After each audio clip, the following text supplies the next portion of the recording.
আমার মনে আছে আমিও যখন ছোট ছিলাম আমিও স্কুলে চাউমিন টিফিন হিসেবে নিয়ে যেতে খুব ভালোবাসতাম। রিভুও কিন্তু এর ব্যতিক্রম নয়।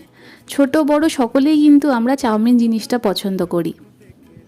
আর এখনকার বাচ্চারা তো চাউমিন নুডলস ছাড়া কোনো কথাই জানে না। নুডলসটা সবসময় না দেওয়া হলেও চাউমিনটা এইভাবে ঘরোয়া পদ্ধতিতে বানিয়ে দিলে কিন্তু বাচ্চার স্বাস্থ্যের জন্য খুব একটা খারাপ নয়। অনেক সময় আমি আটার দেওয়া চাউমিনও ব্যবহার করি ময়দার থেকে। যেই সব বাচ্চারা সবজি খেতে পছন্দ করে না তাদেরকে কিন্তু সবজিটা চাউমিনের মধ্যে দিয়ে দিলেও তারা খেয়ে নেয়, কিন্তু সেসব দিকে আমার কোনো অসুবিধা নেই। রিভু সবজি খেতে বেশ ভালোই বাসে। আর চাউমিনের মধ্যে কিছুটা সয়াবিন দিয়েছি, চাউমিনটাকে একটু প্রোটিন সমৃদ্ধ করব বলে। চাউমিনটা হয়ে গেলে কিছুটা চাউমিন সরিয়ে রেখেছি, রিভু খেয়ে যাবে এবং স্কুলে নিয়ে যাবে।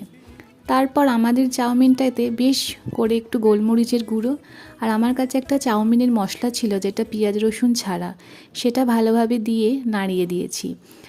চাউমিনটা কিন্তু এখন বেশ স্পাইসি হয়েছে, তাই রিভুর জন্য আমি প্রথমে ঝাল ছাড়া চাউমিনটা তুলে রেখেছিলাম।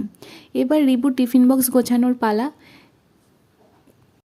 চাউমিন তো দিয়েছি, সাথে দিয়েছি কয়েক টুকরো শসা। আপনাদের এই টিফিন রেসিপিটা কেমন লাগলো অবশ্যই জানাবেন। ভালো লাগলে একটা লাইক করে দেবেন। আমার চ্যানেলটাকে সাবস্ক্রাইব করে পাশে থাকার অনুরোধ রইল।